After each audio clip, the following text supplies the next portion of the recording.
Welcome my dear rockers, कैसे हैं आप सभी। आज हम देखने वाले हैं हाईवे। तो मूवी की शुरुआत में हमें विष्णु नाम के एक लड़के को दिखाया जाता है जो कि काफी ज्यादा परेशान है। ऐसा लग रहा है कि वो किसी के लिए बहुत ज्यादा परेशान है। विष्णु मन ही मन कह रहा होता है कि मुझे नहीं पता था कि कभी मेरा सामना किसी साइको किलर से होगा। इसी के साथ कहानी फ्लैशबैक में जाती है जहाँ में फिर से विष्णु को दिखाया जाता है जो कि हैदराबाद में अपनी माँ, बहन और दादी के साथ रहता है। यहाँ में यह भी पता चलता है कि पेशे से विष्णु एक फोटोग्राफर है जो कि अपने दोस्त समुद्रन के साथ बेंगलोर के लिए निकल रहा है क्योंकि वहां पर विष्णु को किसी शादी के इवेंट को कवर करना है। फिर वो समुद्रन के साथ एक गाड़ी से बेंगलोर के लिए निकल जाता है। इसके बाद हम तुलसी नाम की एक सीधी सादी गांव की लड़की को देखते हैं जिसके पिता की मौत हो चुकी है और वो अपनी माँ के साथ मुर्गियों का फार्म चलाती है। अब जो इस फार्म का मालिक होता है उसकी नीयत तुलसी के लिए अच्छी नहीं होती। वो काफी समय से तुलसी को हासिल करने की कोशिश कर रहा होता है, लेकिन हर बार तुलसी की माँ बीच में आ जाती थी। पर आज वो पिलर आया था और वो तुलसी के साथ आते ही गलत करने के लिए जाने लगता है। वो तुलसी की माँ से कहता है कि मैं तुलसी से शादी करूंगा,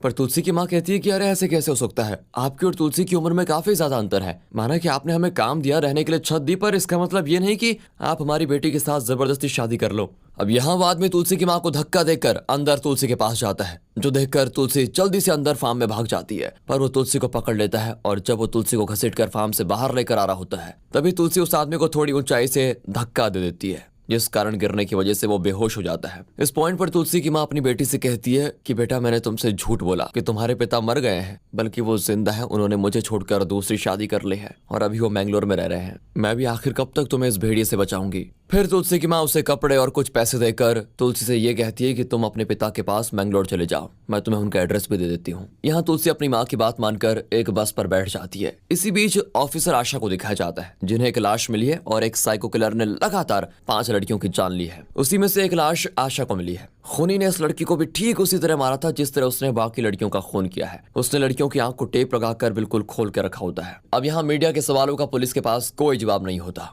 ऑफिसर आशा इस किलर को बस किसी तरह पकड़कर सबके सामने लाना चाहती है और सबका मुंह बंद करना चाहती है। फिर सीन यहाँ से उसी किलर पर शिफ्ट होता है जिसे सब डी किलर के नाम से जानते हैं। डी यानी कि दास, तो हम भी इसको दास कहकर ही बुलाएंगे। तो दास एक मॉल की पार्किंग से स्वाति नाम की लड़की को उठा लेता है, जिसका पता जब आशा को चलता है तो वो इस जगह की छानबीन करती है। तब उसको एक आधी जली हुई सिगरेट मिलती है। आशा समझ जाती है कि उस किलर का ही ये काम होगा। दरअसल जहाँ भी आशा को लड़कियों की लाश मिलती है वहाँ इसी ब्रांड की जली हुई सिगरेट्स भी मिली है। इस वजह से आशा को पक्का हो गया था कि ये दास का ही काम है। अब दास स्वाति को एक सुनसान जगह पर ले जाकर पहले उसका मुंह बांधता है, फिर उसके कपड़े फाड़ कर उतार देता है। इसी बीच दास को टॉयलेट लगती है तो वो स्वाति को वैसे बांध कर चला जाता है। यहाँ एक बुजुर्ग इंसान की नजर पड़ती है स्वाति पर, तो वो उसकी मदद के लिए आता है, लेकिन दास उस बुजुर्ग को पीछे से आकर पूरी तरह मार डालता है। असल में दोस्तों, दास एक एम्बुलेंस से घूम रहा होता है, जिस कारण पुलिस किसी भी रास्ते पर चेकिंग नहीं करती और वो आराम से बच रहा होता है। उस बुजुर्ग को मारने के बाद दास लड़की को साथ लेकर एम्बुलेंस से चला जाता है। इधर दिखाते हैं तो तुलसी की बस एक ढाबे पर रुकती है तो तुलसी वॉशरूम जाती है, जिस दौरान एक बुजुर्ग महिला जिसे कम सुनाई देता है वो सारे वॉशरूम्स को बाहर से लॉक कर देती है। उसने इसी तरह तुलसी को भी वॉशरूम में लॉक कर दिया होता है। फिर जब तुलसी दरवाजा खोलने के लिए चिल्ला रही होती है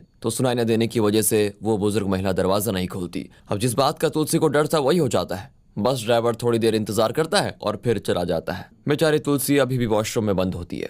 तब एक दूसरी महिला आकर दरवाजा खोलकर उसे बाहर निकालती है क्योंकि उसने तुलसी की आवाज को सुन लिया था। बाहर आकर जब तुलसी को पता चलता है कि बस तो जा चुकी है तो वो बेचारी रोने लग जाती है। इतनी रात को तुलसी अकेले बेचारी कहाँ जाएगी और वो करेगी क्या, ये सब सोचकर ही वो डर रही होती है। तभी वहां पर एक ट्रक ड्राइवर तुलसी के पास आता है, जिसके पूछने पर तुलसी ये बताती है कि मेरी बस छूट गई है, मैं कैसे जाऊंगी अब। तो वो ट्रक ड्राइवर कहता है कि तुम चिंता मत करो, मैं तुम्हें बेंगलोर छोड़ दूंगा। यहाँ वो तुलसी को बार बार टच करने की कोशिश करता है। अब ये देखकर ढाबे की मालकिन जया वहां कर तुलसी को लेकर जाती है कि नहीं, तुम इसके साथ मत जाओ, और इस तरह वो उस ड्राइवर से उसको बचा लेती है। फिर जब तुलसी उसे अपनी दिक्कत बताती है कि हमारे साथ ये प्रॉब्लम हो रही है, जहाँ हम काम करते थे उसने हमारे साथ ये किया और मैं अपने पापा के पास जा रही थी, तो जया कहती है कि सुबह तक मैंगलोर के लिए तो कोई बस है नहीं, वैसे एक काम करो तुम यहीं रुक जाओ, मैं तुम्हें सुबह मैंगलोर की बस में चढ़ा दूंगी। दूसरी तरफ आशा को उस बुजुर्ग की लाश मिलती है जिसे दास ने मारा था थोड़ी देर पहले। वहां आशा एम्बुलेंस के मार्क्स को देखती है और अपने असिस्टेंट से पता लगाने को कहती है कि इस टायर के निशान को चेक करवाओ और पता लगवाओ कि ये किस गाड़ी के हो सकते हैं। वहीं उधर दास स्वाति को एक सुनसान जगह पर ले जाकर काफी बेरहमी से उसे मार देता है। फिर वो थोड़ी दूर जाकर एक होटल में रूम लेता है, जहाँ पर वो रजिस्टर में अपनी कोई भी जानकारी नहीं भरता, बल्कि वो होटल वाले को एक्स्ट्रा पैसा देकर ऐसे ही रूम ले लेता है। फिर सुबह हो जाती है और उस दौरान विष्णु समुद्रन के साथ जया के ढाबे पर आता है। असल में जया विष्णु के रिलेटिव थी, इसलिए वो विष्णु से कहती है कि तुम लोग बैंगलोर जा रहे हो तो एक काम करो, इस लड़की को भी अपने साथ लेकर जाओ, इसे बैंगलोर की बस में बिठा देना, इसका नाम तुलसी है। अब विष्णु तुलसी को देखते ही उसे पसंद करने लगा था, तो इसीलिए वो तुलसी को ले जाने के लिए मान जाता है। इधर आशा को स्वाति की लाश भी मिल जाती है। अब वो अंदाजा लगाती है कि दास अभी तक ज्यादा दूर नहीं गया होगा, वो हाईवे की तरफ ही जा सकता है। ये अंदाजा लगाकर वो अपने असिस्टेंट के साथ हाईवे की तरफ चल जाती है, लेकिन जाने से पहले वो एक लेडी कांस्टेबल से ये कहती है कि टोल से जितनी भी गाड़ियां गुजरी और जिस पर जरा भी शक हो उसे पूरी तरह साइड में ले लो। इधर रास्ते में विष्णु तुलसी से अपने बारे में बताता है, जिस पर पहले तो तुलसी कुछ नहीं कहती, वो सोचती है कि अजनबी से बात क्या करनी, पर कुछ देर के बाद वो अपने बारे में विष्णु को बता ही देती है और कहती है मैं अपने पापा के पास मंगलोर जा रही हूँ। यहाँ विष्णु को ये भी पता चलता है कि तुलसी आज तक कहीं बाहर गई ही नहीं, इसीलिए जब ये लोग चाय ब्रेक के लिए रुकते हैं तो विष्णु समुद्रन से कहता है कि तुलसी ने बाहर की दुनिया नहीं देखी है, क्या हम उसे दूसरे रास्ते से लेकर जा सकते हैं क्या, जहाँ के सुंदर नजारे उसे पसंद आए। समुद्रन भी इसके लिए राजी हो जाता है और फिर क्या था, तीनों खूबसूरत वादियों को नजर लगाते हुए बढ़ते हैं आगे। तुलसी भी ये सारी चीजें एंजॉय कर रही होती है। यहाँ तीनों काफी मस्ती करते हैं और इस दौरान तुलसी और विष्णु के बीच काफी अच्छी खासी बॉन्डिंग हो जाती है। दूसरी ओर आशा उसी होटल में पहुंचती है जहाँ दास रुका था। असल में ये होटल हाईवे के बहुत ही करीब होता है, इस कारण यहाँ पर ये चेक करने आए होते हैं। अब रजिस्टर में तो आशा को ऐसा कुछ नहीं मिलता, पर वो दीवार पर लगी चाबियों में से एक चाबी गायब देखकर समझ जाती है कि कोई तो यहाँ पर रुका है। वो जल्दी से उस कमरे में जाती है, पर तब तक दास जा चुका था। यहाँ आशा को जली हुई सिगरेट्स मिलती है, जिन्हें देखकर वो समझ जाती है कि वो किलर यहीं पर रुका था। इधर आशा दास को तलाश कर रही होती है और दास रास्ते में एक और लड़की को देखता है जो कि टिफिन सर्विस चलाती है। वो रुककर उस लड़की से चाय मांगता है और वहाँ पर काम करने वाले एक बच्चे को पैसे देकर अपने साथ ले लेता है। दास इस लड़की को मारना चाहता था, पर उसके ऐसा करने से पहले उस लड़की के पिता आ जाते हैं, जिस कारण दास को छिपना पड़ता है। अब वो इस लड़की को नहीं मार पाया तो वो गुस्से में उसी बच्चे को मारकर यहाँ से आगे बढ़ जाता है। इसके बाद जब आशा को इस बच्चे की लाश मिलती है तो वो उसी होटल वाले से दास का स्केच बनवाकर आसपास के हर पुलिस स्टेशन में फैला देती है। उस तरफ विष्णु तुलसी को लेकर मंगलोर की बस में बैठाने लेकर आता है। दरअसल उसे शादी को कवर करने के लिए भी जाना था तो लेट हो रही थी,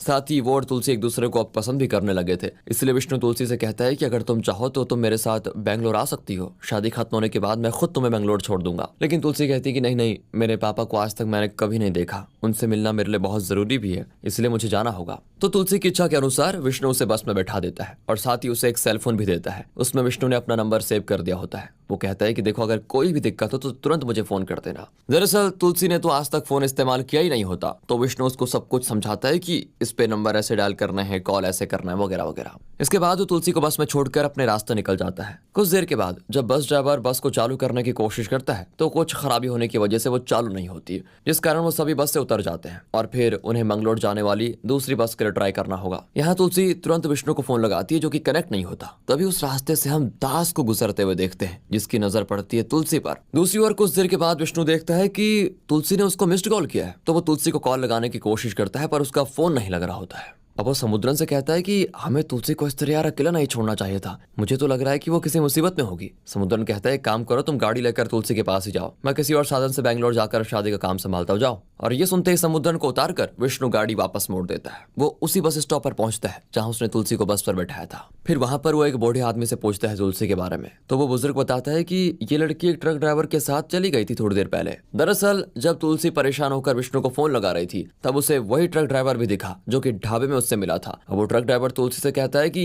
मैम मैं छोड़ दूंगा तुम्हें। बेचारी तुलसी के पास कोई और विकल्प तो था नहीं, इसलिए वो ट्रक ड्राइवर के साथ चली जाती है। अब ये जानकर भी विष्णु उसी रास्ते पर जाता है जहां वो ड्राइवर तुलसी को लेकर गया होता है। अब ट्रक ड्राइवर तुलसी को लेकर एक सुनसान जगह पर जाता है जहां तुलसी को शक तो होता है कि ये कहीं कुछ गलत ना करते, तो वो तुरंत विष्णु को फोन लगाती है। वो कहती है कि ये ड्राइवर मुझे पता नहीं कहां लेकर आ गया है, पर नेटवर्क इशू होने की वजह से दोनों के बीच बात ही नहीं हो पाती। अब तुलसी के हाथ पर फोन देखकर वो ड्राइवर उस फोन को ही छीन लेता है और फिर तुलसी का बलात्कार करने की कोशिश करता है। पर तभी वहां पर दास आ जाता है जो कि वहीं से इनका पीछा कर रहा था। दास उस ड्राइवर को मार पीट कर तुलसी को अपने साथ लेकर जाता है। अब उसने तुलसी की इज्जत बचाई तो तुलसी को लगता है कि ये बहुत अच्छा आदमी होगा, इसलिए सीधी सादी तुलसी उसकी एम्बुलेंस में बैठ जाती है। कुछ देर के बाद यहाँ पर विष्णु पहुंचता है और जब ट्रक ड्राइवर उसे मिलता है तो वो विष्णु के पूछने पर बता देता है कि एक एम्बुलेंस वाला आदमी उसे अपने साथ लेकर गया है। अब इस ट्रक ड्राइवर को नजदीक पुलिस चेक पॉइंट पर पुलिस के हवाले कर देता है और जो भी इसने किया होता है उसकी सजा इसको दी जाती है। इसी बीच रेडियो पर विष्णु एम्बुलेंस वाले किलर के बारे में सुनता है। दरअसल जब पुलिस ने सारे टोल कैमरास को चेक किए तो उन्हें पता चला है कि जिस भी एरिया में अब तक खून हुआ है उनके टोल के पास से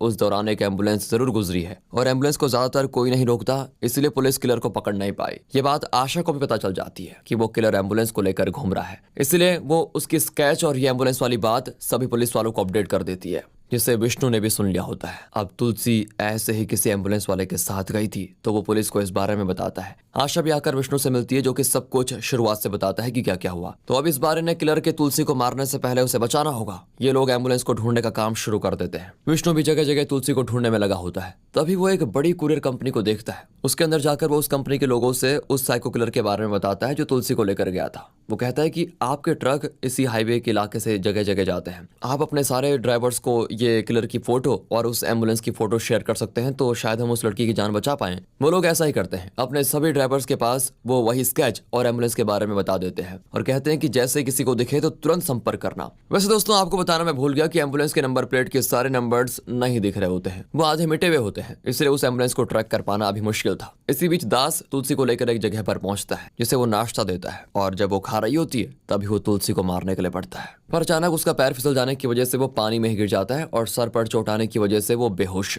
तो वो पानी में ही बहता रहता है। अब जब तुलसी की नजर उस पर पड़ती है तो वो दास को बचा लेती है क्योंकि दास ने भी उसकी जान बचाई थी। अब यहाँ क्योंकि तुलसी ने उसकी जान बचाई तो वो तुलसी की जान ना लेने का फैसला करता है। फिर वो लोग आगे बढ़ जाते हैं जहाँ रास्ते में एक ट्रक ड्राइवर इन्हें देखकर इनका वीडियो बनाकर लोकेशन के आसपास की हर जगह भेज देता है और ये वीडियो और लोकेशन विष्णु के पास से आते हुए आशा तक भी पहुंच जाती है। इस पर आशा और उसका असिस्टेंट उस लोकेशन के थोड़े आगे पहुंचकर एम्बुलेंस को आगे से घेर लेते हैं और यहाँ आखिरकार दास पकड़ा जाता है और वो एक सन की खूनी है, ये बात तुलसी को भी पता चल जाती है। अब आशा और उसकी असिस्टेंट तुलसी और दास को अपनी गाड़ी में बैठाकर पुलिस स्टेशन लेकर जा रहे होते हैं। तभी मौका देखकर दास आशा और उसके असिस्टेंट पर हमला कर देता है। उसने आशा की गन छीनकर दोनों को ही गोली मारती होती है और पुलिस की गाड़ी में वो तुलसी को अपने साथ लेकर चला गया। अब इसके बाद वहां पर विष्णु पहुंचता है जो देखता है कि आशा तो जिंदा है लेकिन उसके असिस्टेंट मर चुका है, इसलिए वो आशा को नजदीक हॉस्पिटल लेकर जाता है। इसके बाद वो खुद तुलसी की तलाश में निकल जाता है। यहाँ कहानी आती प्रेजेंट में। सभी पुलिस वाले ये जानते थे कि दास कौन सी पुलिस गाड़ी में भागा था और इस चीज को दास रेडियो में सुन लेता है और वो एक दूसरी गाड़ी वाले को मारकर तुलसी के साथ उसकी गाड़ी में भागता है।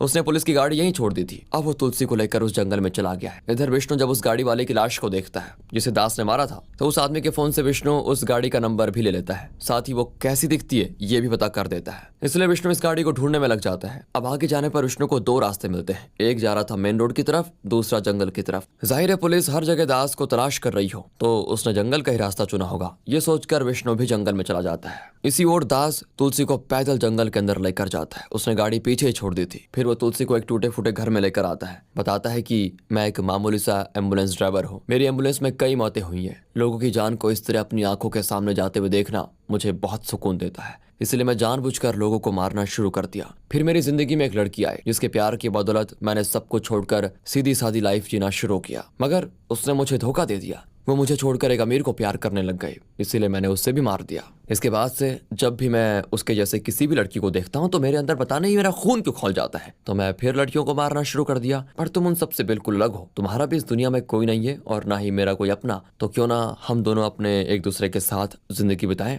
वो जब तुलसी को सारी बकवास बता रहा होता है तभी वहां पर विष्णु पहुंच जाता है, जिसकी आवाज देते ही तुलसी दास के सर पर लकड़ी से वार कर देती है और विष्णु के पास जाती है। फिर क्या था, यहाँ दास और विष्णु के बीच जोरदार फाइट होती है। दास विष्णु पर भारी पड़ रहा होता है। वो जैसे ही विष्णु को पत्थर से मारने वाला होता है तभी वहां पर एक चीता आ जाता है जो कि दास के सर की चोट के खून की महक की वजह से उस पर हमला कर देता है और वो दास को मार डालता है। दरअसल जब तुलसी घर से निकली थी तो वो बहुत डरी हुई थी क्योंकि वो कभी बाहर नहीं निकली। इस पर तुलसी की माँ ने उससे कहा भी था कि तुम बिल्कुल डरो मत, माता रानी तुम्हारे हर कदम पर रक्षा करेगी। और दास की मौत का कारण बना एक चीता, समझ लो टाइगर, आखिर में एक जंगली जानवर नहीं एक जंगली इंसान को मार दिया, तो ये बहुत बढ़िया बात है।